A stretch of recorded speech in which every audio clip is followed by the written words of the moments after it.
जिंदगी के उथल पुथल में कुछ लोग होते हैं जो अपने भाग्य पर शिकायत करते हैं। उनकी आंखों में दुख और आत्मविश्वास की कमी होती है और वे हमेशा अपने भविष्य को लेकर असंतुष्ट रहते हैं। आज की कहानी कुछ ऐसी ही है। इससे पहले हम कहानी की शुरुआत करें, अगर आप हमारे चैनल पर नए हैं तो चैनल को सब्सक्राइब कर लें। एक बार एक आदमी अपनी किस्मत से बहुत परेशान था। वह हर समय अपने आप को कोसता रहता था कि मुझे कैसा जीवन मिला है, क्या जिंदगी है। मुझे हर समस्या है, हर दुख मुझे घेर लेता है, हर समस्या मुझ पर आती है। एक दिन वह ऐसे ही बैठा हुआ अपने आप को कोस रहा था कि मेरी किस्मत कैसी है, मेरा भाग्य क्या है, मेरा जीवन क्या है। तभी अचानक एक बाज आता है और शिकार को अपने पंजों में पकड़ धाकर पेड़ पर बैठ जाता है और वहीं वह अपने शिकार को खाना शुरू कर देता है। जब यह परेशान आदमी बाज को देखता है तो कहने लगता है, यह भी कोई जिंदगी है। वह कितनी मजेदार जिंदगी जी रहा है। न खाने की चिंता, न पीने की, न पहनने की, न परिवार की शिकार करता है और खुली हवा में घूमता है, कभी इधर तो कभी उधर। सारा दिन आकाश में भ्रमण करता रहता है। यह असली जिंदगी है। वह जिंदगी जी रहा है और फिर वह आसमान की तरफ देखता है और जोर से चिल्लाता है कि काश मैं भी बाज होता, तब मुझे भी कोई दुख या परेशानी नहीं होती। काश मैं भी एक उकाब होता। जब वह 2-3 बार जोर जोर से चिल्लाता है कि काश मैं भी बाज होता तो मुझे भी दुहक नहीं होता या कोई परेशानी नहीं होती, तभी अचानक आसमान में बादल गरजने लगते हैं और आकाश से आवाज आती है कि हे इंसान, क्या हमने सच सुना है कि तू हमारी जिंदगी से तंग आ चुका है और बाज बनना चाहता है। तो आसमान से आने वाली इस आवाज को सुनकर व्यक्ति हैरान हो जाता है और आसमान की ओर देखकर कहता है, हाँ, मैं अपनी इस जिंदगी से तंग आ चुका हूं, क्योंकि हर समस्या मेरे साथ है, हर दुख मेरे साथ है, हर समस्या मेरे साथ है। तभी आसमान से आवाज आती है, हर इंसान, एक बार फिर से सोचो, हमने तुम्हें बहुत प्यारी जिंदगी दी है, परंतु यदि तुम फिर भी चाहते हो कि हम तुम्हें उकाब बनाएं तो हम तुम्हें उकाब बना देंगे। लेकिन एक बार जब हम तुम्हें चील में बदल देंगे तो हम तुम्हें कभी भी इंसान में नहीं बदल लेंगे। तो ये आदमी तुरंत जवाब देता है कि मैंने अच्छा सोचा था कि मुझे बाज बनना है, और एक बार जब मैं बाज बन जाऊंगा तो फिर कभी नहीं कहूंगा कि मुझे इंसान बनना है।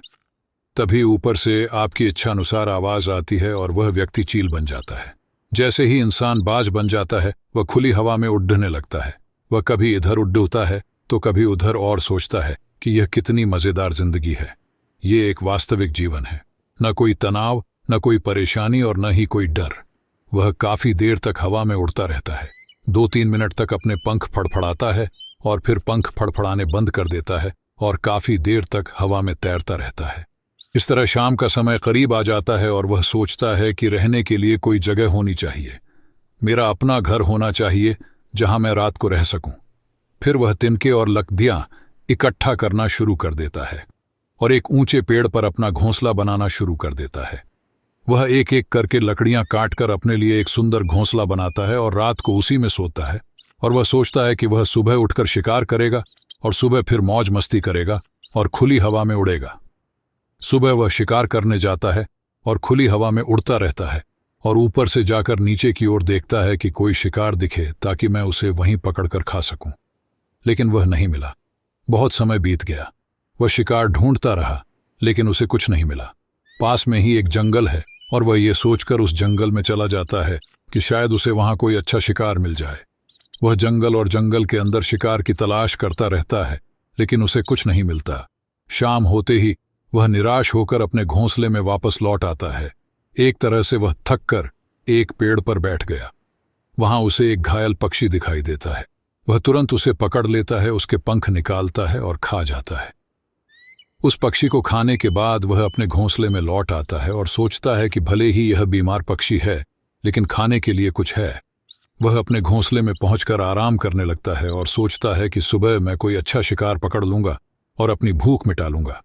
सुबह होते ही वह फिर शिकार की तलाश में खुली हवा में उड़ने लगता है लेकिन आज भी उसे कुछ नहीं मिल पाता।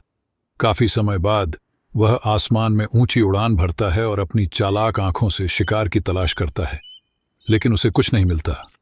फिर वह उस जंगल की ओर गया लेकिन वहां भी उसे कुछ नहीं मिला। ऐसे ही उड़ते उड़ते शाम हो गई और वह निराश होकर अपने घोंसले में लौट आया। रास्ते में वह एक पेड़ पर बैठ जाता है और सोचता है कि हो सकता है आज भी वहां कोई बीमार पक्षी मेरा हजार कर रहा हो, लेकिन हर बार किस्मत मेहरबान नहीं होती। इस बार उसे कोई पक्षी नहीं मिला और वह थककर अपने घोंसले में वापस चला गया। और घोंसले में पहुंचकर वह भूखा ही सो जाता है और सोचता है कि कल सुबह वह कोई बड़ा शिकार पकड़ लेगा और आज की भूख भी मिटा लेगा।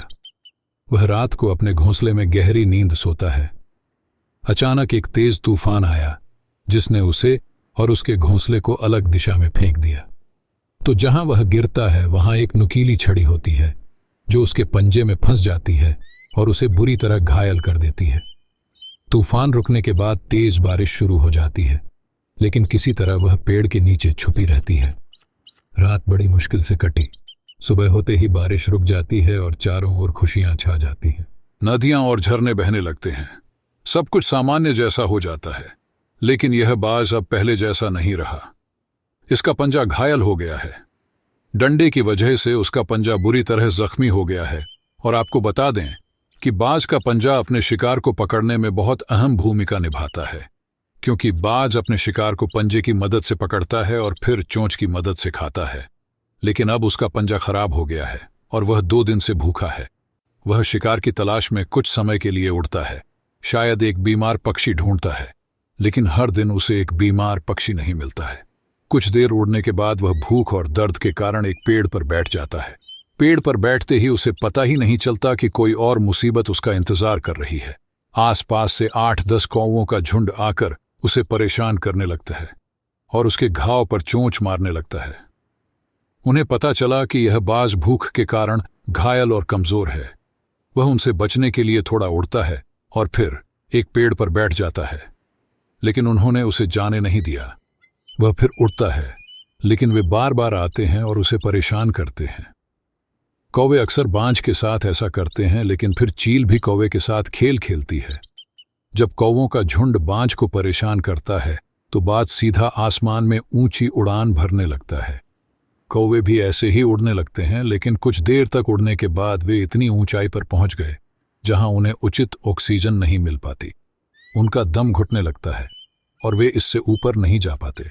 लेकिन चूंकि चील बादलों के ऊपर उड़ सकता है, वह ऊपर चला जाता है, लेकिन कौवा ऐसा नहीं कर पाता और वे नीचे की ओर आने लगते हैं। तो इस तरह चील को कौवों से छुटकारा मिल जाता है। लेकिन इतनी ऊंचाई पर उड़ने की ताकत इस बाज में भूख और दर्द के कारण नहीं है, तो वह उड़ जाता है और फिर बैठ जाता है और कौवे फिर से उसे छेड़ने लगते हैं। इसी भूख और कष्टकारी स्थिति में एक दिन बीत गया, दूसरा दिन बीत गया, तीसरा दिन बीत गया, लेकिन बाज की हालत में कोई सुधार नहीं हुआ। उसकी स्थिति खराब हो जाती है। चौथे दिन जब उसका अंत होने वाला होता है तो वह उड़कर पास के एक मानव अस्पताल की छत पर बैठ जाता है और वहां से गुजरते मरीजों को देखता रहता है और सोचता है कि काश मैं भी इंसान होता, ताकि मैं अपनी चोटों का अस्पताल से इलाज करा सकूं, या मैं किसी को बता सकता हूं कि मैं भूखा हूं और मुसीबत में हूं। लेकिन आज मैं ऐसी बेजुबान चिड़िया हूं कि किसी से कुछ कह नहीं सकती, किसी से मदद नहीं मांग सकती। यही सोचते सोचते वह उसी छत पर मर जाता है। वह अपना जीवन बलिदान कर देता है। लेकिन साथ ही वह हमें यह भी सिखाता है कि तुम चाहे जिस चीज से बने हो, खुश रहो और इसमें बेहतर करने का प्रयास करते रहे। इस बात से परेशान मत हो, काश मैं ऐसा होता, काश मैं वैसा होता, काश मैं ऐसा बन पाता। आप जो भी हैं उसमें अपना सर्वश्रेष्ठ करने का प्रयास करते रहें। दोस्तों, यह कहानी काल्पनिक है, लेकिन हमें जीवन का एक बहुत ही महत्वपूर्ण नियम सिखाती है कि हम जो भी हैं उसमें अच्छे हैं, बस उसमें अपना सर्वश्रेष्ठ प्रयास करते रहें। दोस्तों, कैसी लगी आपको ये कहानी? अच्छी लगी तो लाइक करें, शेयर करें और कमेंट करके हमें ज़रूर बताएं। धन्यवाद।